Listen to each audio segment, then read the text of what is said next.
Well, good evening. Good to see you tonight. And let's find our place. Looking forward to night number 2 of our missions conference. Thankful we didn't have to drive through the rain tonight to get here. And there was a beautiful sunset. I don't know if anybody got to enjoy that tonight. But I'm thankful that we serve a God who's in charge of it all and who made it all and has called us into His service. And what a privilege to be able to serve Him and to be able to take His gospel around the world to the Jerusalem, Judea, Samaria, and to the uttermost part of the earth. It's great to have you with us tonight, and I'm really looking forward to hearing from missionary Karen Worth and also hearing from Brother Feghaly again tonight. And our children, in a little while, will be dismissed out with Brother Brian Yeager, and they're going to have a service there later on tonight. So glad that you're here. And as we go to the Lord in prayer tonight, let's remember those who are recovering in our church family. We have several that have had some procedures lately and going through some health issues and needs. Just pray for physical strength. Yesterday evening, got to spend some time with Donna Kobach, and she was excited to be able to learn how to better pray for and minister to our missionaries. And she had to get off the couch slowly. She's on oxygen right now, so she had to come over and meet me at the door, but she was excited. She said, even though I'm stuck here on the couch, I can still pray for our missionaries. And I thought, what a blessing that is.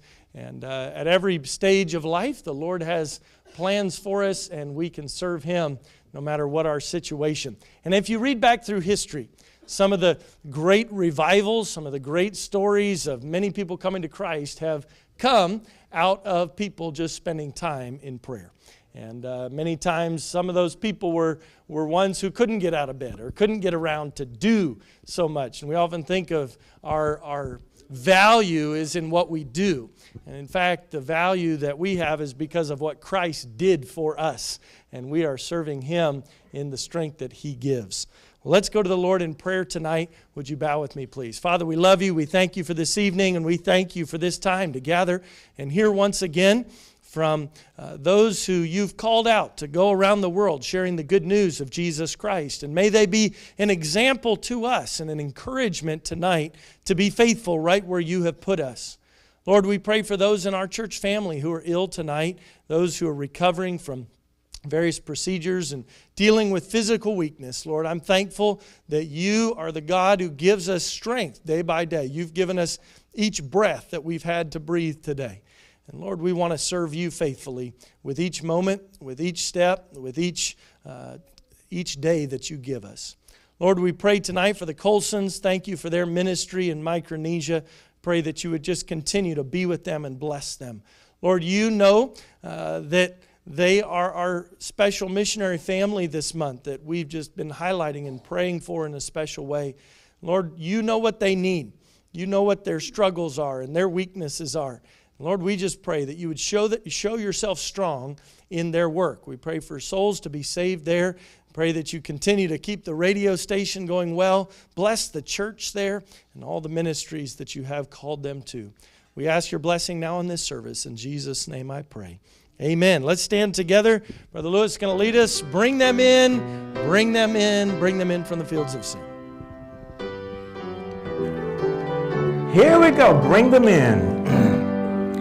Hark how the shepherd's voice I hear out in the desert dark and drear, calling the sheep who've gone astray. Bring from the shepherd's fold away. Bring them in, bring them in, bring them in from the fields of sin. Bring them in, bring them in, bring the wandering ones to Jesus. Who'll go and help this shepherd king, helping the wandering ones to find.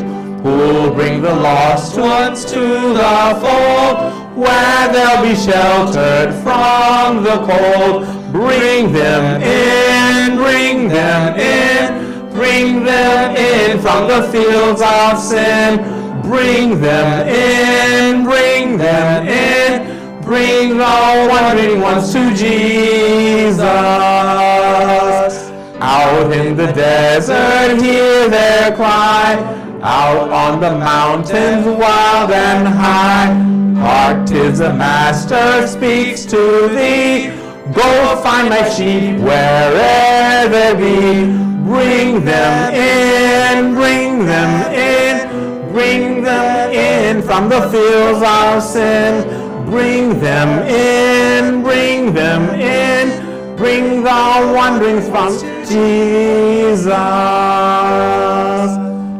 One more, here am I. Thinking about it, we need to give not just part of ourselves to Christ, but all of them. It doesn't take a whole lot, just a little faith. Lord, I give my life to thee. Take control each day. I will follow anywhere, near or far away. Here am I, Lord, send me. Here am I, Lord, send me. I will serve you faithfully. Here am I, Lord, send me. Lord, I want your perfect will. Be my faithful guide. I will never be afraid. You are close beside. Here am I, Lord, send me. Here am I, Lord, send me. I will serve you faithfully. Here am I, Lord, send me. Let me see my mission filled all around each day. Fill my heart with Jesus' love. Use me, Lord, I pray. Here am I, Lord, send me. Here am I, Lord, send me. I will serve you faithfully. Here am I, Lord, send me. Thank you so very much. Please be seated. Amen.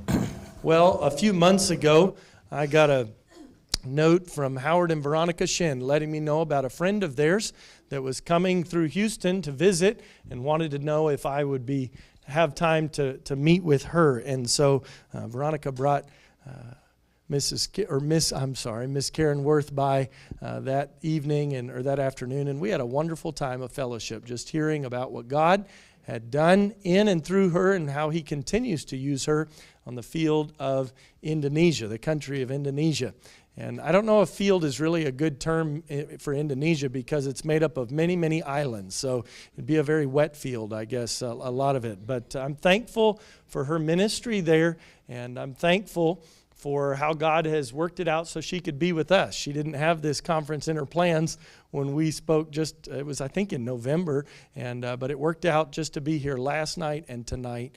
And so I'm glad that she's with us, and thank you for your faithfulness. Karen, would you mind coming for just a moment and share what the Lord's laid on your heart? And then in just a moment, she has a video that she's prepared for us to see as well. Thank you for being with us tonight.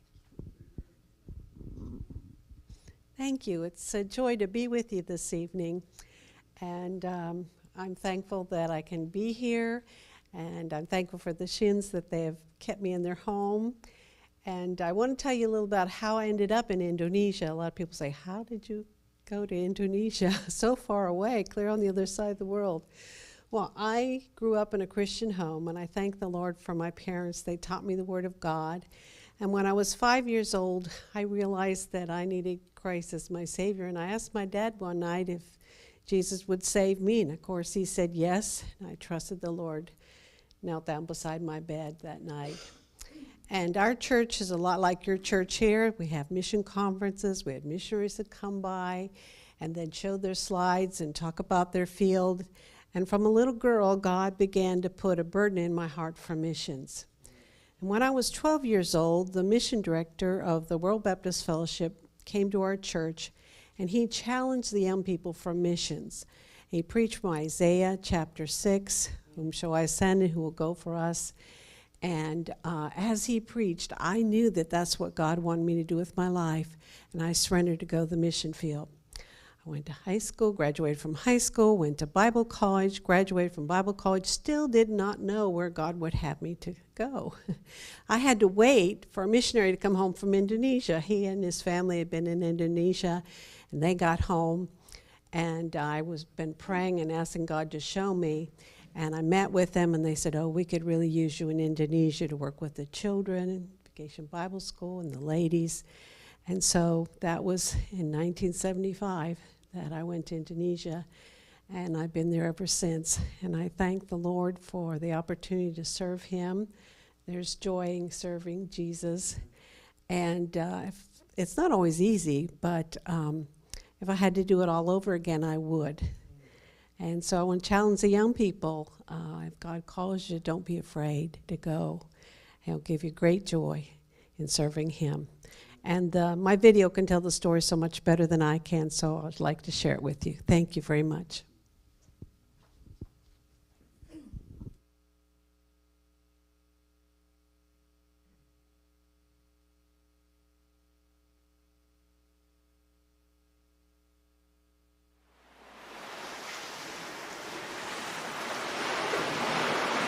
Indonesia, a land of coconut palms, rice fields, and amazing coffee plantations, is home to 275 million smiling faces.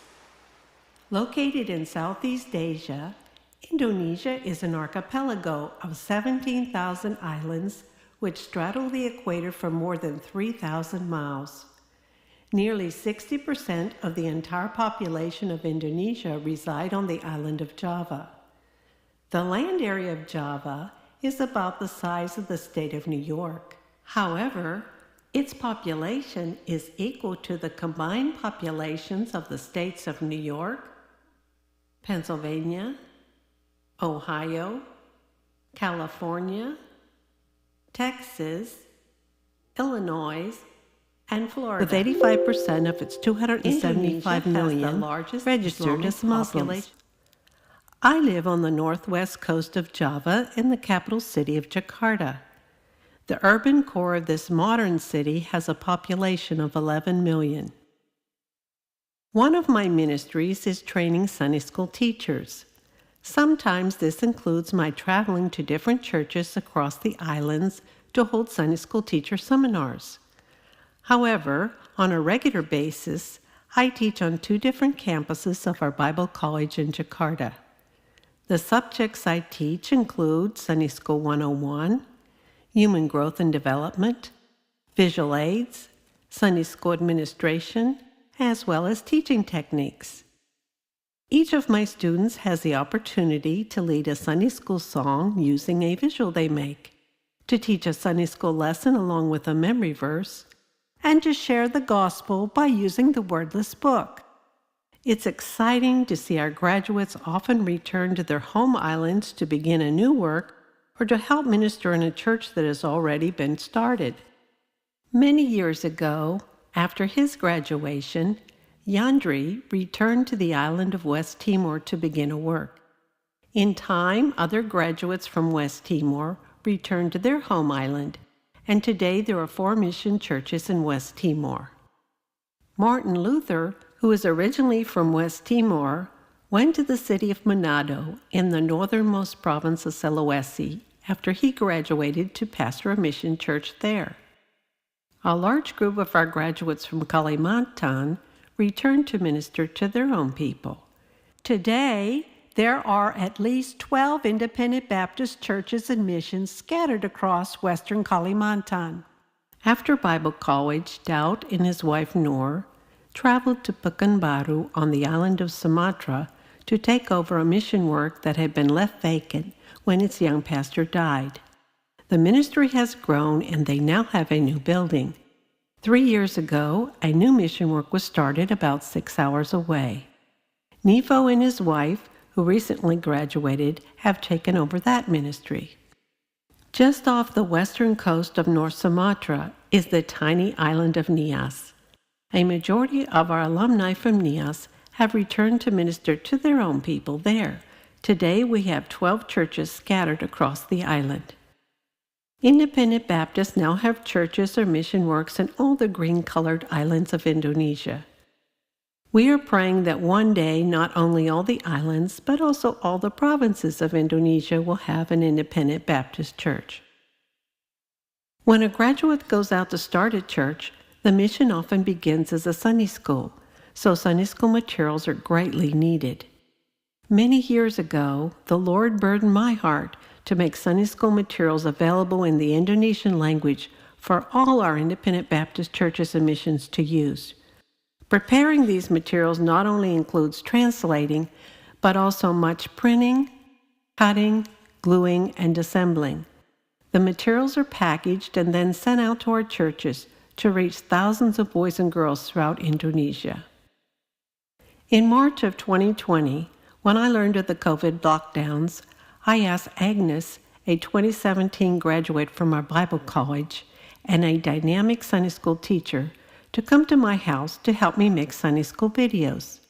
Each week, using my cell phone, I videoed Agnes teaching the children's Sunday school lesson. This lesson was then sent out to our Sunday school children throughout the country using WhatsApp, which is an application that most Indonesians use on their phones. Several Sunday school teachers posted the lessons on YouTube as well as on their Facebook pages. A year after Agnes and I started making the Sunday school videos, Agnes told me of her burden to share the gospel with her family members who reside on the island of Sumba, almost 1,000 miles from Jakarta. In March of 2021, Agnes was able to return home to begin a children's ministry in Sumba. Stephanie then took over teaching the Sunday school lesson for the videos we had been making until our children were permitted to meet again in person. Shortly after Agnes returned to her hometown, she gathered the children in her neighborhood and started teaching Bible lessons. Some of the children she picked up on her motor scooter. Since she was the only teacher, she first taught the younger children, and then when they colored their papers, she had the older children gather for their lesson. Then Agnes had the opportunity to open another children's ministry outside the city. In time, many of the older children from both areas came to Christ, as well as Agnes's parents and 2 of her best friends, Tammy and Ira. In March of 2022, when Pastor Tambunan, his wife, and son went to visit, there were 16 people baptized. Then in July of 2022, when I had the opportunity to visit Sumba along with Pastor Tambunan and his wife, there were 4 men baptized, including Agnes's father. During our visit, Ira opened her home to us one evening.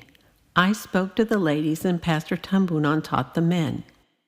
Ira and Tammy are now helping Agnes teach the children, and Agnes's parents are very active in the work. We are praying for the Lord to send a man to pastor there full time. Vacation Bible School is also a large part of my ministry. Even though it requires a great deal of preparation and effort, I love Vacation Bible School. Preparation work usually begins at least a year ahead of time. Lessons and workbooks must be translated, theme songs written and visualized, workbooks printed and assembled, and crafts prepared for use. For years, it has been my desire to hold Vacation Bible School on the island of West Timor. After months of prayer, preparation, and the shipping of materials, Pastor and Mrs. Tambunan and I, along with 5 others, boarded a plane at 2 a.m. in July of 2022 to fly from Jakarta to the city of Kupang in West Timor. Almost immediately after takeoff, our pilot announced a problem with the landing gear and informed us that we would be returning to Jakarta. Finally, after 2 hours of burning off enough fuel, we landed safely in Jakarta without incident. 5 hours later, after a change of planes, we finally landed in Kupang. For 5 days, we held Vacation Bible School at Efata Baptist Church in Bena, the church that Yandri started after he graduated from Bible college. 2 of the other mission churches in West Timor trucked their children in each day, and the 3rd mission had their children and several of their parents stay in the village. For those of us coming from Kupang to Bena, we had to travel 2.5 hours by car each morning and another 2.5 hours back each afternoon. The first hour or so, the roads were fairly straight, but then we had to travel through a mountainous area where there were many twists and turns in the road, which caused some of us to have motion sickness. There were parts of the journey where the asphalt had broken apart, just leaving dirt and rocks. It wasn't an easy journey to make each day. However, the joy we experienced at Vacation Bible School surpassed any discomfort we felt. The children were a delight to teach. They loved learning new songs and were attentive to the Bible lessons. They had such fun making crafts and were delighted to receive a wordless book bracelet. After our song time, the younger children remained in the auditorium and the older children met under an awning outside. However, Wednesday through Friday it rained, so the older children were unable to sit on the ground under the awning because it was too muddy and wet. Not to be deterred by the rain, our pastors and teachers had all the older children squeeze into a small room behind the church for the Bible lesson. Then half of them walked up the hill from the church and met in the home of one of the church members for the workbook time and games. When it came to the quiz time, the men of the church poured sacks of rice husk on the ground so that the children could at least stand under the awning for the quiz and not be in the mud. There was indescribable joy to have a high of 233 with 33 professions of faith, including 5 adults. I thank the Lord that He has allowed me to work for many years with Pastor Tambunan and his family, as well as with others in this needy harvest field. Thank you for your part in this ministry. Please pray that the Lord will send more missionaries to Indonesia. Do you hear Him calling you?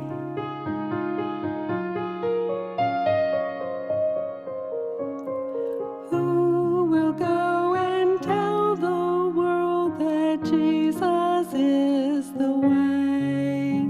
Who will brave the dark of night to bring the light of day? All around are captive hearts that yearn to be free. God is calling His children. Who will go for me? I will go and tell the world that Jesus is the way. I will brave the dark of night to bring the light of day. There are those who do not know God's holy word is true. I can hear you calling, Lord, I can hear you calling, and I will go for you.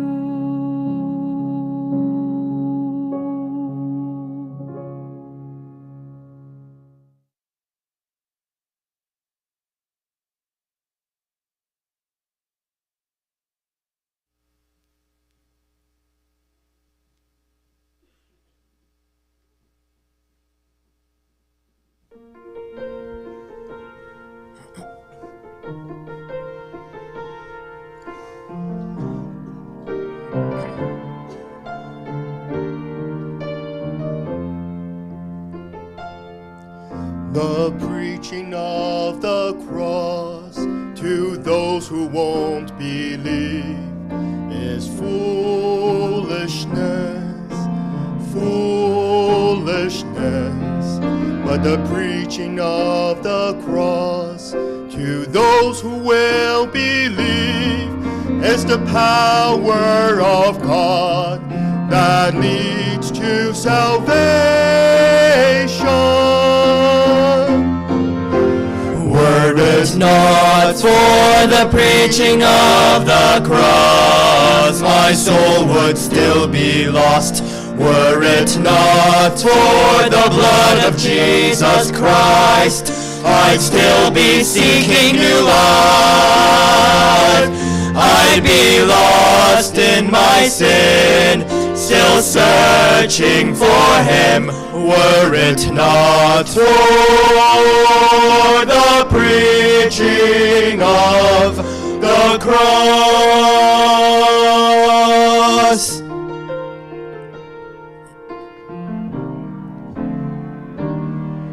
The preaching of the cross and the blood of Jesus Christ leads to life, eternal life.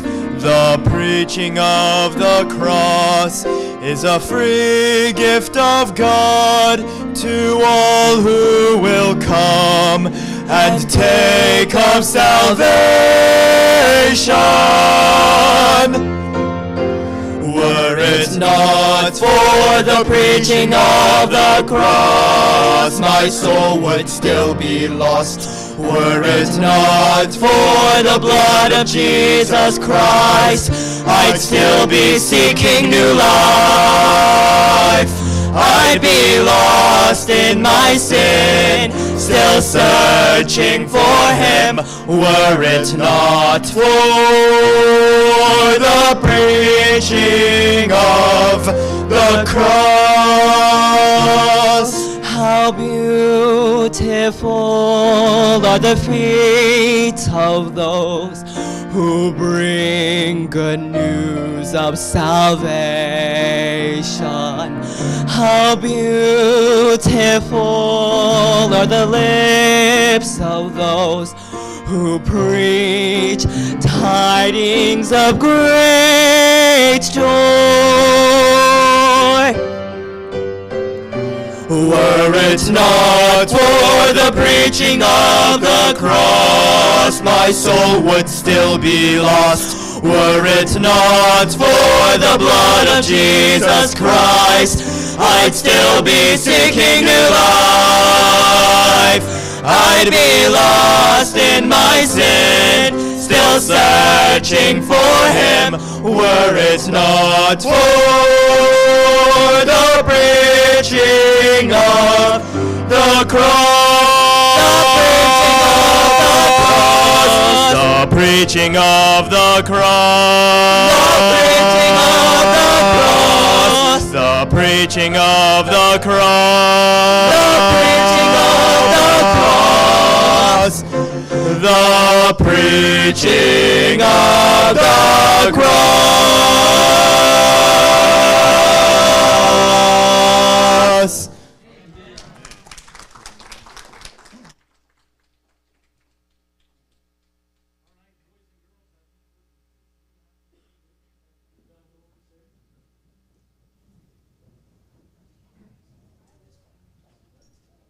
Karen, thank you so much for your presentation tonight. That was a blessing to my heart.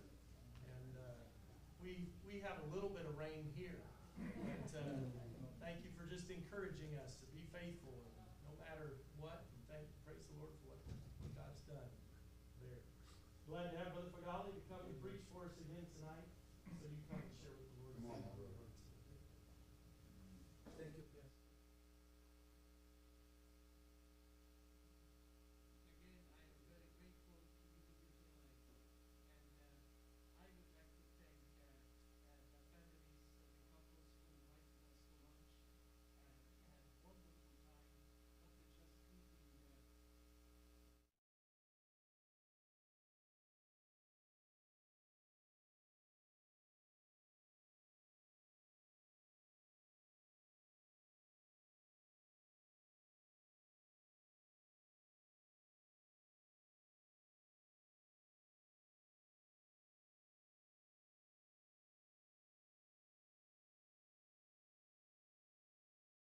was a blessing to you.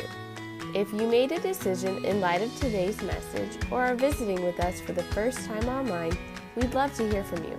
Please text us at the number below if you made a decision, are a virtual guest with us, or would like prayer for a specific need. If you'd like to give to the Lord's work at Arise, please visit arisebaptistchurch.org and follow the link to our giving page. Thank you again for worshiping with us today.